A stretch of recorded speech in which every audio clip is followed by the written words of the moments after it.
Awesome, thank you. Yeah, thanks so much to the organizers and presenters so far, and thanks for hanging in there for this last session. So today I'm going to talk about two projects focused on the role of ocean circulation and then on the role of the water vapor feedback for Arctic warming and its uncertainty in global climate models. And so this is motivated by the same motivation that a lot of other talks have shown, which is this high sensitivity of the Arctic region.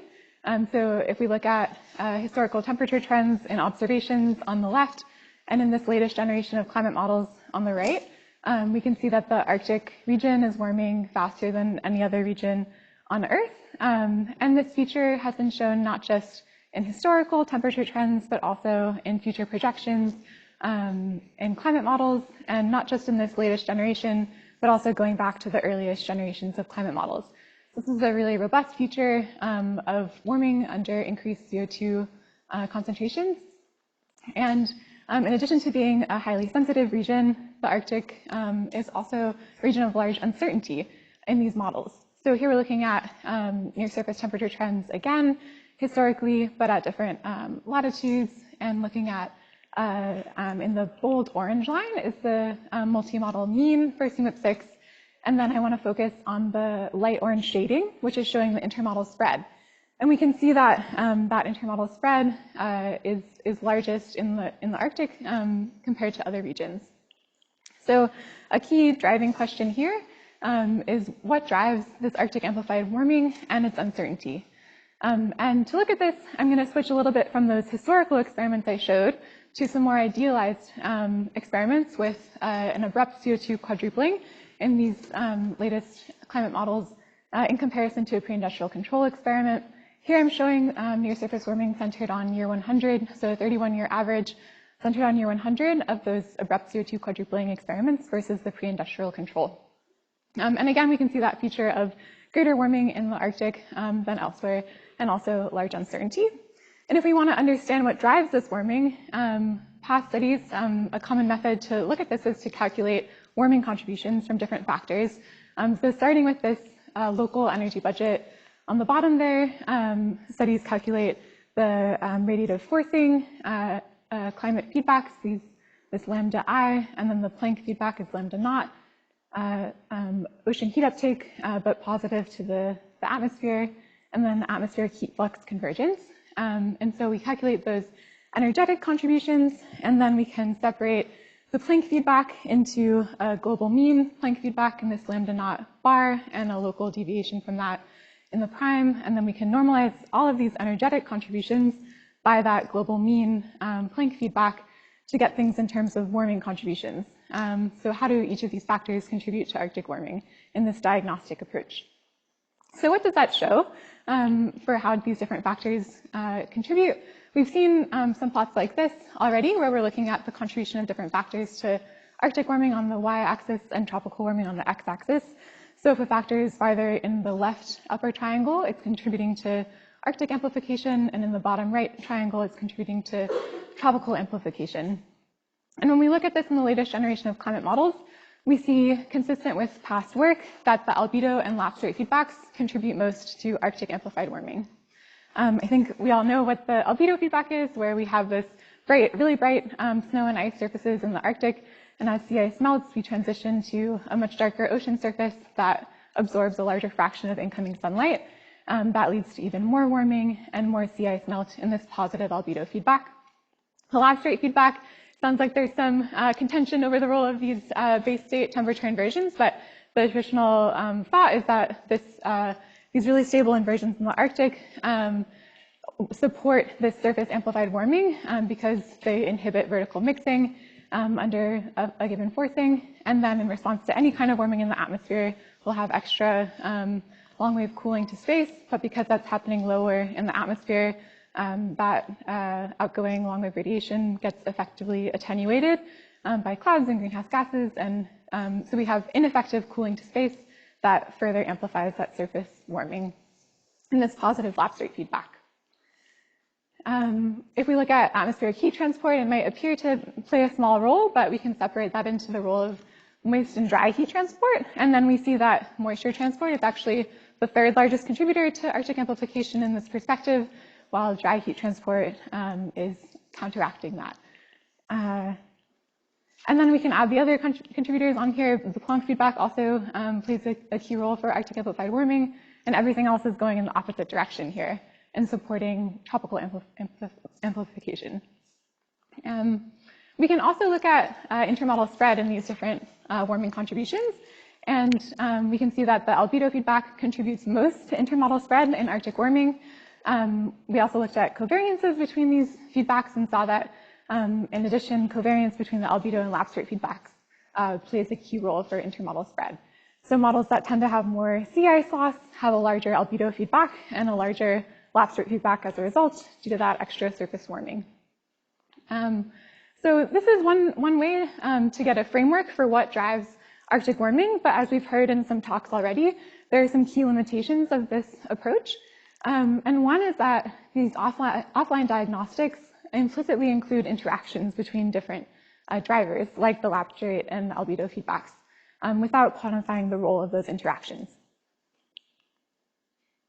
So an alternative method that I'll show today is to use some mechanism denial experiments, some more online methods to isolate different mechanisms.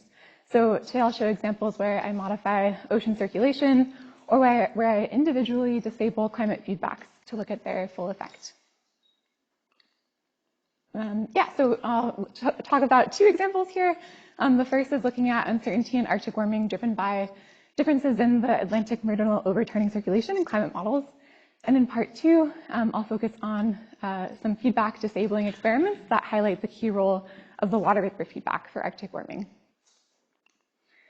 So starting with this role of the Atlantic meridional overturning circulation, or AMOC, for uncertainty in Arctic warming, this figure is showing a schematic of AMOC that's a simplified schematic showing it as this system of ocean currents that brings warm water northward in the North Atlantic, where at the surface, where it loses heat to the atmosphere at high latitudes.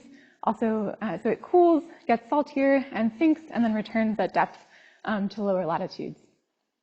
And climate models robustly project that the circulation will weaken to some extent. And previous idealized modeling studies have shown that that projected AMOC weakening reduces the amount of Arctic warming that we see.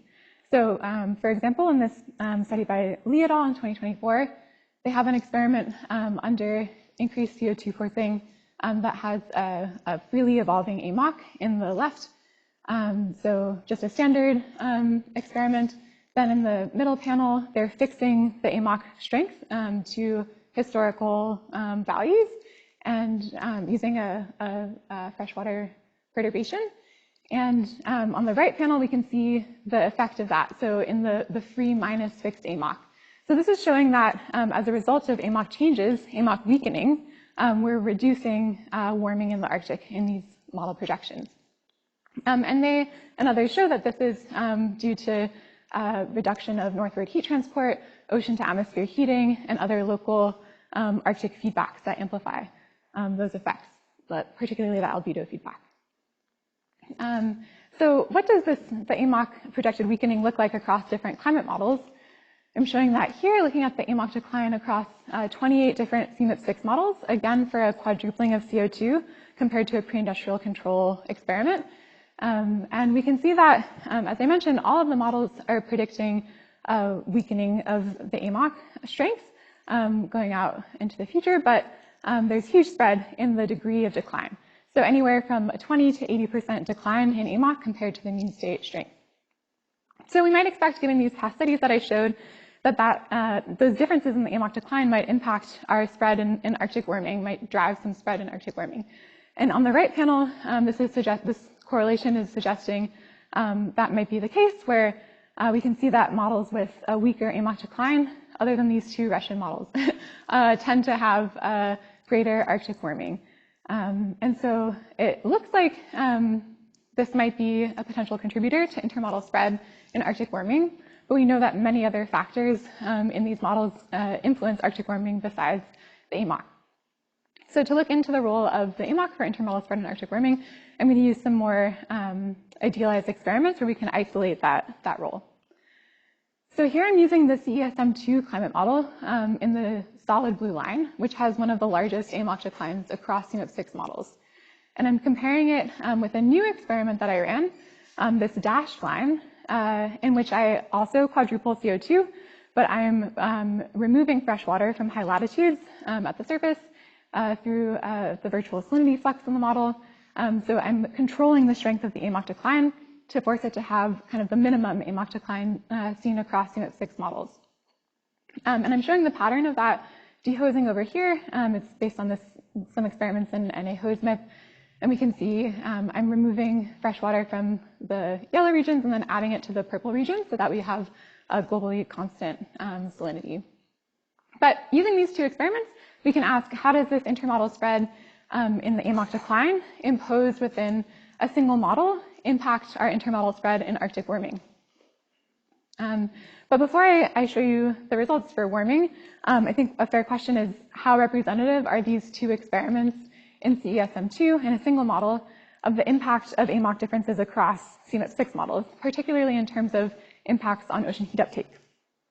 So that's what I'm going to show here. We're looking at ocean to atmosphere heating anomalies for our CESM2 experiment at the last 30 years of this experiment with a weaker AMOC decline minus the standard experiment.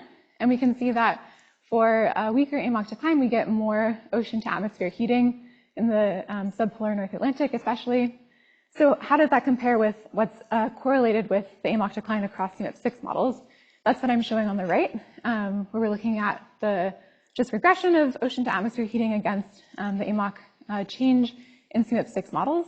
And we again see that models with a weaker AMOC decline tend to have more ocean to atmosphere heating, especially in the subpolar North Atlantic. So there are some other differences between these, but I think overall, we're getting a similar pattern of ocean heat uptake change in our experiments that we see across CMIP6 models associated with differences in the AMOC decline, which suggests that these experiments can be useful for understanding the impacts of those differences in the AMOC decline across CMIP6 models. So what do we find for impacts on surface warming? Here I'm looking at Arctic warming across CMIP6 models in gray, and then I'm showing our two CESM2 experiments in the blue lines. And we can see that for a weaker AMOC decline, we get about 5 degrees of extra Arctic warming in these experiments. And that's like almost half of this total intermodal spread in Arctic warming. So pretty huge effect of imposing the intermodal spread in AMOC within this single model. On the right side, I'm showing just a spatial pattern across the last 30 years here of the difference in warming in our dehose. So weaker AMOC decline experiment versus standard experiment. And we're seeing, again, just this polar amplification of extra warming in the northern hemisphere for a weaker AMOC decline, and a slight cooling in the southern hemisphere. So the main takeaway there is that the intermodal spread in the AMOC decline imposed in a single model can reproduce almost half of the total intermodal spread in Arctic warming. We can look at the mechanisms of that using those warming contributions that I talked about earlier, and we can see that kind of the biggest contribution is from ocean to atmosphere heating. We get extra ocean to atmosphere heating with a weaker AMOC decline. That supports more positive albedo feedback as well as other local feedbacks. There's also some increased atmospheric moisture transport to the Arctic for this weaker AMOC decline. And then, yeah, this is opposed by dry atmospheric heat transport. So one thing I noticed in these experiments when I looked at, here I'm showing the sea ice area in the Arctic for our standard experiment in each month of the year versus the year of the experiment. And then in the middle panel is the dehose, so weaker AMOC decline. And on the right is the difference, so dehose minus the standard experiment. So you can see that there's very little sea ice in the standard boric CO2 experiment by the end of the run.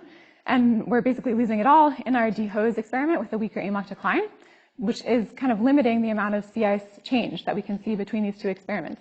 So my hypothesis was that we're kind of saturating our change in the albedo feedback because we're losing all of our sea ice.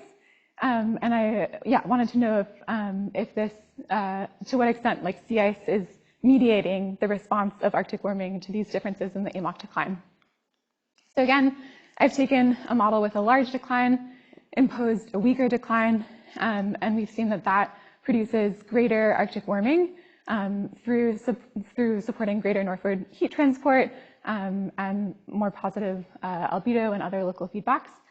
But we think that that might be limited because we're saturating our ice loss, the extra ice loss that we get for this experiment. So what we can do instead is use a different model, ACR3 here, which in the dark orange line, it has one of the weaker AIM octoclines across CMIP6. And then these other experiments in EC Earth were run by Katinka Bolomo, Irina Mecha, and Oliver Melling, where they again did a smaller dehosing experiment, but they also did a hosing experiment. And so again, for having a weaker AIM octocline, we should lose some sea ice, so we might saturate that ice loss. We might saturate our warming. But we expect for a larger AIM octocline, where we're growing sea ice, maybe we won't saturate, or we won't, we can have a bigger change in sea ice and a larger warming sensitivity. And that's what we find when we look at the effects on Arctic warming in those experiments, that when we are imposing a weaker AIM octocline, we have a much smaller sensitivity of the change in warming per change in AIM octocline compared to imposing a larger AIM octocline where we're growing sea ice, which has a much larger sensitivity. So we're getting like a really similar change in Arctic warming that we saw in CESM2 for a much smaller change a smaller difference in the AIM octocline. So yeah, the takeaway here is that sea ice does mediate the sensitivity of Arctic warming to differences in the AIM octocline. And we can see that also if we look at normalized warming contributions for these different experiments, normalized by the degree of AIM octocline, where we can really see the albedo feedback popping out. So for this hosing experiment in ECR3, we get a much larger change in the albedo feedback per change in AIM octocline, and also in other local feedbacks. I think this is also a good example of how interactive these feedbacks are. And so if we just looked at these warming contributions, we might think we could see that the albedo and lapse rate feedback are producing key changes. But we know, because we ran these experiments, that the underlying mechanism was changes in ocean circulation. But in a comprehensive climate model, we don't know that. So this is just an example of how using these warming contributions can kind of obscure underlying mechanisms, which is why we need some more idealized mechanism denial experiments. So a summary there was that the intermodal spread in the AIM octocline imposed in CESM2 produced almost half the total intermodal spread in Arctic warming across this latest generation of climate models. That sensitivity of Arctic warming to the AMOC was mediated by sea ice and how much sea ice change you can produce. And why this work matters is that it suggests that if we can constrain changes in the AMOC in the future in these climate models, we can potentially reduce this uncertainty in Arctic warming substantially. And some other work has worked on developing those constraints based on the mean state AMOC. So that was one example of trying to use these alternative mechanism denial approaches to isolate mechanisms of Arctic amplified warming. Another approach to isolate those mechanisms is to use feedback locking experiments, which I'll show in part 2, where we're individually disabling climate feedbacks. So moving on from the ocean to some more atmospheric feedbacks. And this work was, a lot of this analysis was done by Kelly Frank, who's an undergraduate at Scripps. So what is feedback locking? So feedback locking is where we individually disable a given climate feedback, and in order to capture its full effect on warming, including interactions with other feedbacks. One example comes from this Hall 2004 paper, where they have a standard CO2 doubling experiment where albedo can change, and we see this classic like Arctic amplification of warming. And then they have an experiment with fixed albedo, where they prescribe the surface albedo to be the same as in their control experiment when they do the CO2 doubling. So we don't allow albedo to change, and as a result, we have much weaker Arctic warming and smaller Arctic amplification. And there have been a ton of different feedback locking studies. Just put some examples here for different feedbacks in the Arctic, from the albedo to lapse rate, cloud, and water vapor. but not kind of putting these all together in a comparison, I think. And so like within a single model, trying to lock each of these feedbacks. Other than these more MEBM, moist energy balance model approaches, where people have done feedback locking in much simpler models. So what they've done here is they've taken those feedbacks from comprehensive models, taken all the climate feedbacks and prescribed them into this MEBM, and then individually disable each feedback to look at its effects on, and the model is looking at its effects on heat transport and also surface warming. So I've shown in the earlier slides a more traditional feedback analysis, which showed the important role of lapse rate and albedo feedbacks and Planck, and showed water vapor contributes more to tropical warming than Arctic warming, which we expect from Clausius-Klaproth and from starting at warmer temperatures in the tropics than in the Arctic. But when Emma and Ian did this feedback locking analysis, they found super different results, where when you lock the water vapor feedback in comparison with having it active, you can see that water vapor actually contributes a lot of Arctic warming and is contributing to this Arctic amplified warming versus the tropical warming, with a smaller role for the lapse rate feedback. And the water vapor here is kind of on par with the role of the albedo feedback. So yeah, the key takeaway here is that there's a key role for water vapor feedback if we do feedback locking, so disabling a feedback, instead of these diagnostic analyses on the left. So I was wondering how this looks in a comprehensive model. In this MEBM, when you lock the water vapor feedback, that can influence the radiative effect of other feedbacks just by influencing surface warming, which gets multiplied by those feedbacks, but the feedbacks themselves don't change.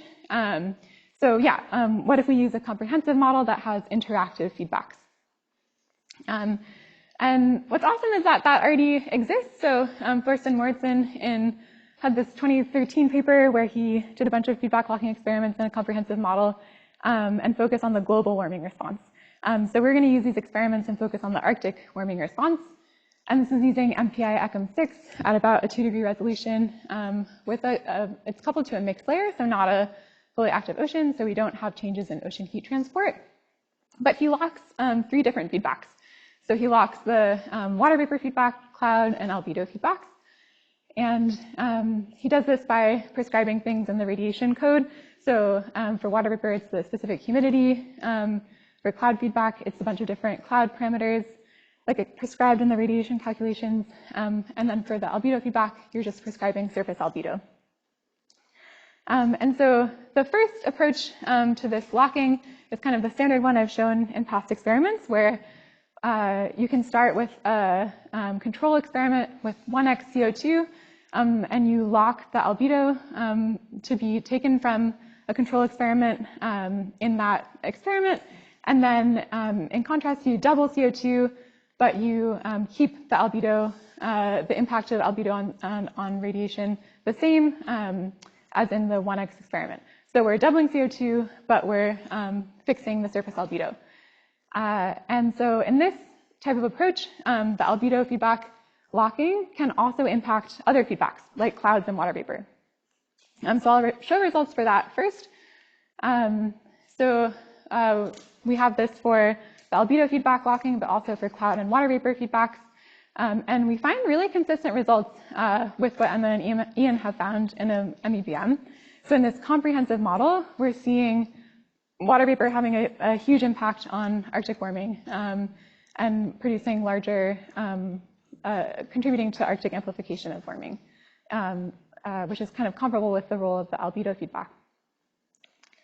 As I mentioned, this is, consistent with what Ian and Emma found in a simpler MEBM, which kind of, so the kind of 2 key points there are that there's a key role for the water vapor feedback in producing polar amplification. And the second one is that these MEBMs are useful for doing these types of experiments. I mentioned this was one approach to feedback locking. The other way we could do this, which is great that Thorsten has done, is that you can prescribe not only albedo, but also the radiative effects of clouds and water vapor. from the 1x CO2 experiment. And then, so when you double CO2, you lock albedo, but you keep the cloud and water vapor from the 2x experiment. So we're locking the albedo feedback, but that albedo locking does not impact cloud and water vapor radiative effects. Those are going to stay the same as in our standard control to doubled CO2 experiment. And so by comparing these methods, we can kind of look at the direct effects of the albedo feedback, and then its indirect effects through also impacting cloud and water vapor feedbacks.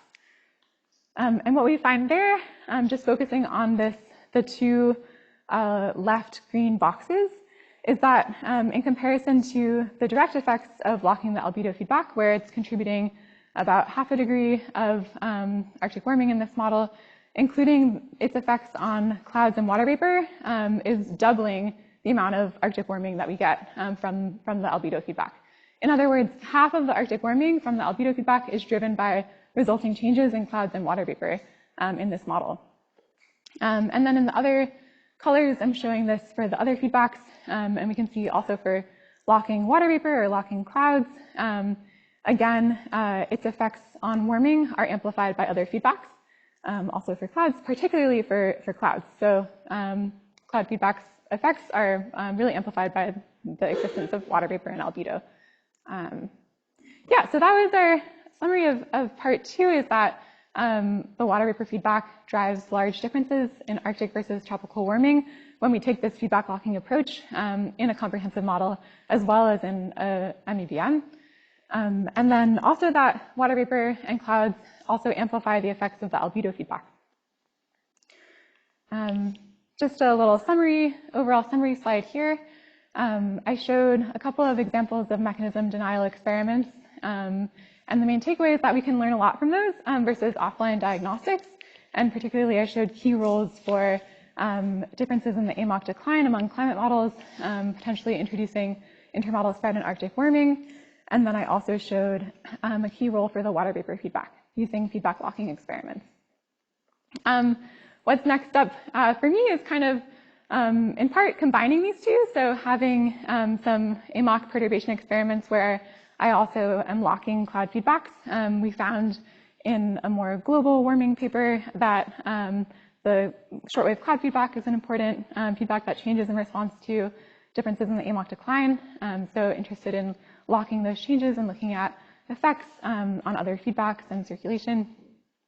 And then I really focus on the AMOC decline here, but we also expect mean state differences in the AMOC among climate models to impact future warming, both due to the mean state AMOC's relationship to the AMOC decline, but also because the mean state will impact, the mean state AMOC will impact mean state climate and things like the amount of sea ice that you have in your mean state, which may impact feedbacks in a warming world. Yeah, so that's all I have. Thanks so much for listening. Happy to take questions.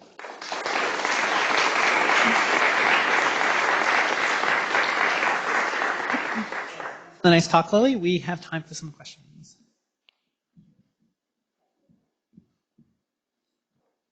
Yeah, Tim, if you wouldn't mind going over to the...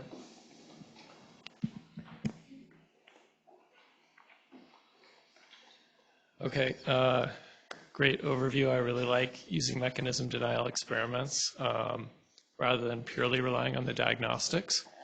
And one comment that I think is worth sharing with the broad group is in these diagrams, when you have Arctic warming versus tropical warming, that can kind of convolve the climate sensitivity with the regional warming. So imagine you have two GCMs, one with a much higher climate sensitivity, one with more middle-of-the-road climate sensitivity. The high climate sensitivity model will appear potentially far from the one-to-one line in that diagram because it has like a bigger climate sensitivity. More warming in the tropics, but more warming in the Arctic too. And so I would advocate that that diagram should be normalized. And so do you know if your results kind of hold up to normalizing out the global warming? Yeah, great point. Yeah, so I did that also where we are normalizing by the global warming, especially in these feedback locking scenarios. And we do find that so when you do that, you find that the albedo feedback has the largest impact on Arctic amplification, so locking the albedo feedback. And then coming up second is the water vapor feedback.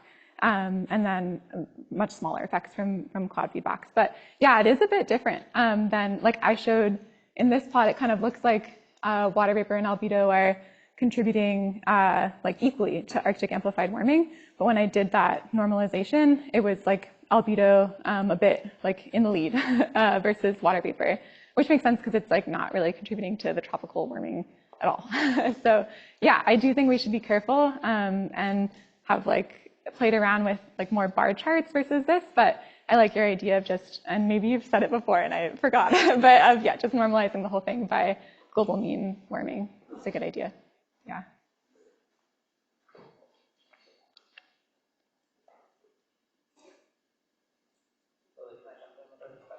Sure.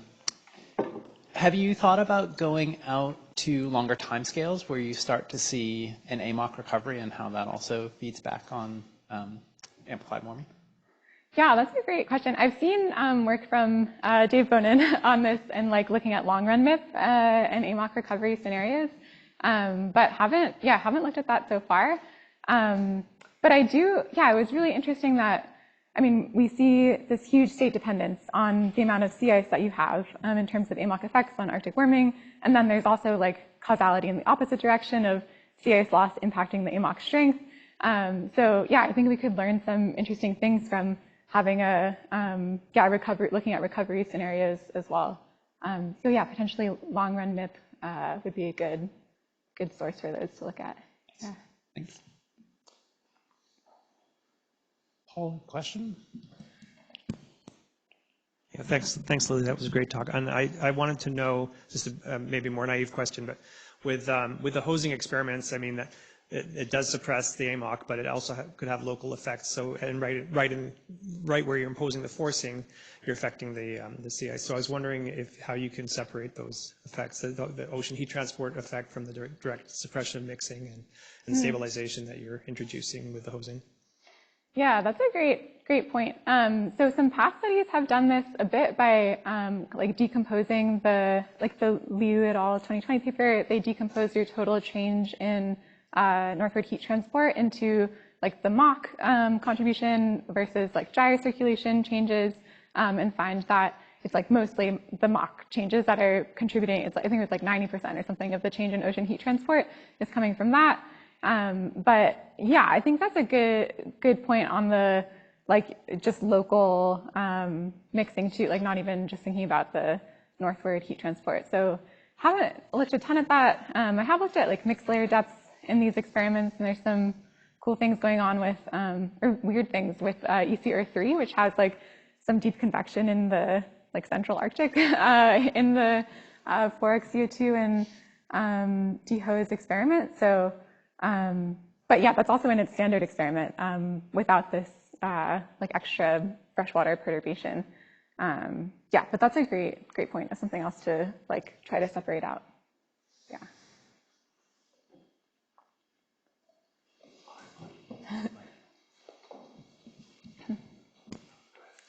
Hi, Lily. Great talk. Thank you. So in these locking experiments, so you're mixing and matching these various things that you're locking or that Torsten did in these earlier simulations. Some of these are regional, and I think the water vapor and cloud are probably global locking. So I'm just wondering if you have any comments on how do you think about mixing and matching these regional and global locking? Yeah, great point. So yeah, all of these experiments that they did, they were locking globally the contribution to the radiative effect of like water vapor and clouds and the surface albedo. But it would be really cool to look at the regional, more like regional locking experiments. So I thought about like for the case of the AMOC, when we do a freshwater perturbation and change the AMOC strength, imposing a cloud locking like just in the North Atlantic, and then looking at impacts on Arctic warming through changes in moist and dry heat transport. I think within the experiments that I showed for feedback locking, the next step that we need to do, this is some like early results, is just like do the full like decomposition and look at moist and dry heat transport to try to get at those non-local effects of like locking. And we have done that for the water vapor feedback, and we see that with like using our water vapor feedback locking experiment, you can see that the water vapor feedback in part is increasing Arctic warming through increasing polar moisture transport. So yeah, that speaks to these non-local effects that you're talking about. But it would be cool to talk more about that of like, maybe some more regional locking experiments would be fun.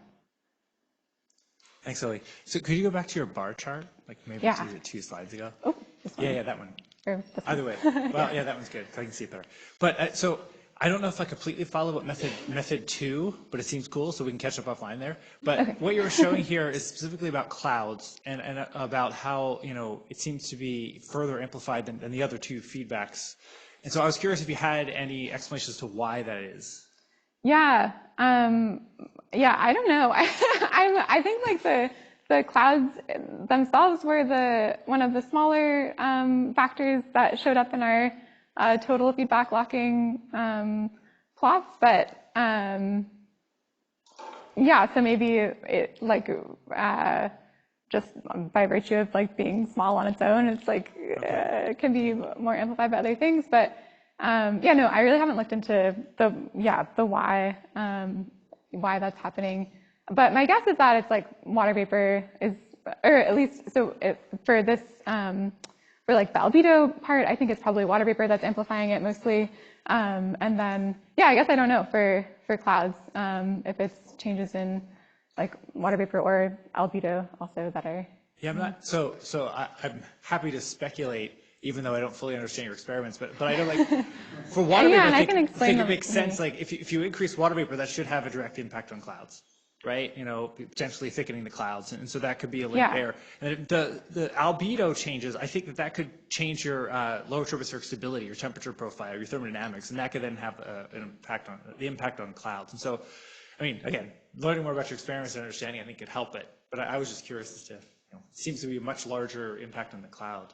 I would love to explore that more. Just to like clarify in case others have the same question, I think it's like a little bit complicated. So I can go back to this, but so in this type of experiment, method 2, we're doubling CO2 and we're fixing one feedback. Here I'm using the albedo locking as an example, but we're keeping the 2x effects of clouds and water vapor.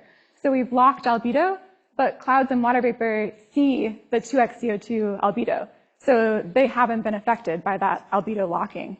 And so in this case, we're only seeing the direct effects of the albedo locking plus anything else besides cloud and water vapor radiative effects, I guess. Versus on the left, I'm locking the albedo feedback, and in response to that, our clouds and water vapor are going to respond, and so we'll have extra effects on warming from changing that. So, for example, we should have. If we have a weaker albedo feedback and less warming, we'll also have a weaker water vapor feedback. And so that will reduce our warming compared to the standard experiment. Yeah.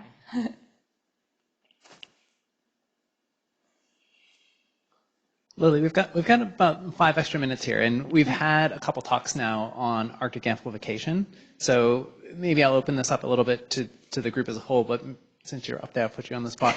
Would you care to speculate a bit on what you see as the biggest gaps in our understanding of mechanisms for Arctic amplification, and where you think we should focus some of our efforts? Yeah, I think I should say that this is a super modeling biased approach. Also, I'm sure we'll hear more from some observational folks that some huge gaps are just in observations in the Arctic and improving those. I think one thing that came out of another polar workshop that Nicole and Pat helped lead was that ocean circulation has been studied to a smaller extent maybe in the Arctic compared to Southern Ocean as a driver of Arctic amplification. And so that seems like a field that we need to focus more on, the role of ocean circulation, and just talking more between oceanographers and atmospheric scientists, I guess, in the Arctic.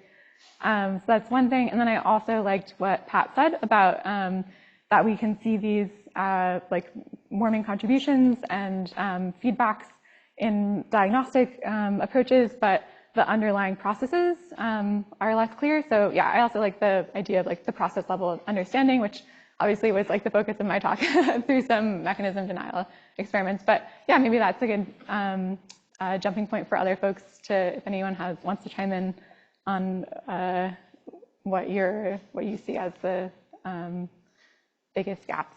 Yeah, that would be great if others want to jump in here.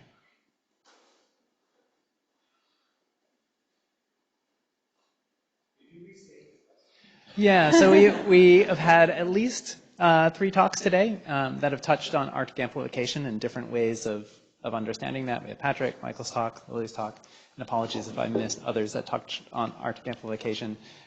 We have also had a number of talks in recent weeks for those who have been watching the videos online that have also really talked about different mechanisms here. And so I thought this would be a nice time to summarize a little bit where we see sort of existing gaps. And I will just say, I do think this question of, you talked about the AMOC and coupling that to really the smaller scale circulation boundary currents in the Arctic, and that process of how heat is getting from the deeper density classes up into the surface. It's kind of the analogy to what Lily was talking about, the subduction part of ventilation, but in the North Atlantic, that upward ventilation, how well a model's capturing that. We observationally don't understand it very well. I think it's interesting areas to work on as well. Patrick? Yeah, I will try to be quick here, but I know what I said this morning I think is most important is understanding the processes behind the sea ice melting that's contributing to that. But I do want to say there are other folks that Marika alluded to that think it's all clouds. But I do think, and we saw this when we were in the Arctic last year for the field campaign, is that we found ice in clouds that were warmer than -10°C, which is something that we still really can't explain because we don't know many ice nucleating particles that are active at forming ice crystals at those warm temperatures. And so I wonder, part of my question about the clouds is do we even know whether the cloud feedback in the Arctic is positive or negative? I mean, if it's small, then maybe it doesn't matter, but I'm not sure that the models capture those processes well enough for us to know. Maria, go ahead, Nanto. So I think in terms of, just in a very general sense, in terms of Arctic amplification, is understanding why our models are so uncertain in terms of its magnitude, its transient evolution, so I think feedback analysis, feedback locking experiments, all those kinds of experiments we can do with our model are very instructive. But I also think we need to better understand our inherent model biases, why one model might get a certain response and another model gets a very different response. And so I think, we should be thinking about doing this kind of work with multiple models. I know you've used more than one model here, but, I think that the models get different responses for physical reasons, and we can understand what those physical reasons are and what is more or less realistic, and that can help us to narrow that uncertainty. I also think that, Arctic amplification is a defining feature. It's a really interesting kind of climate science question, but we also need to pair that with the larger impacts on this system. Patrick's talk, started with Arctic shipping and, resource extraction. We heard about, carbon cycle and permafrost changes and all of those things. So, I think it's why we're all here in this really diverse expertise in this room, is that we need to understand how Arctic amplification and its magnitude and its signature affects permafrost and affects local interactions with sea ice that affect communities and all of those kinds of things. So I think there's a whole kind of impacts aspect of Arctic amplification that we also should be thinking about.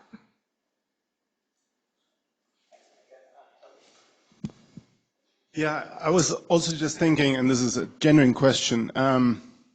We heard from Henri and others earlier in the last week about the coupling of ice sheet models and climate models, right? And we haven't heard anything about ice sheet models today. And so there's also this question of whether Greenland melt will impact AMOC, will impact Arctic amplification, etc. So just bringing the other half of the room who are thinking about land ice into the fold maybe could also be a fruitful way forward.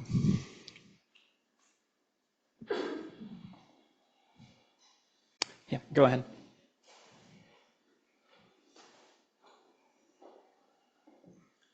This is also very general about the Arctic amplification. So it seems like most of the modeling doesn't directly address the land and whatever capacity the land has to heat or cool or exchange energy. But that also the shoulder seasons, as we go in and out of the polar day, the polar night, are kind of critical and important for the formation of ice and for the interactions that we're trying to get at. And I'm wondering, this is maybe totally off base, like how important is the land and like land sea breezes in the formation of clouds and the exchange of moisture and is that like, I don't know, I think of the Arctic as mostly confined by land, but it's obviously a very large, it's an ocean. And so how important is the land in that? Yeah, I mean, go ahead. But I think I've seen some cool papers on like Arctic greening, and I mean, we just heard a little bit about this also, and impacts on water vapor as a result of that. And yeah, I think like land, people who study land would say that it's super important for the Arctic warming response. But yeah. It's not general question, but can you go back the bar graph? Like, oh gosh, where was I? This one. So, like, based on like Tim's comments and Patrick's question, is that possible? The reason why albedo combined with cloud and water vapor feedback is because, like, including water vapor feedback is more warmer climate, so it melts more ice and it affects surface albedo feedback and Arctic warming like that. Is it possible? Yeah, I think that's what's going on. So if we're just thinking about starting from an albedo feedback, that warms the Arctic, and then water vapor will amplify that warming as a greenhouse gas. So yeah, if we think about like adding on water vapor to albedo effects, and then also if we just started with water vapor effects and we warm the Arctic, that will melt sea ice, and then we'll have a stronger albedo feedback that produces further warming. So yeah, exactly what you said, I think is what's happening. Yeah. All right. Thanks so much, Lily, for that nice talk and initiating that discussion. Thanks.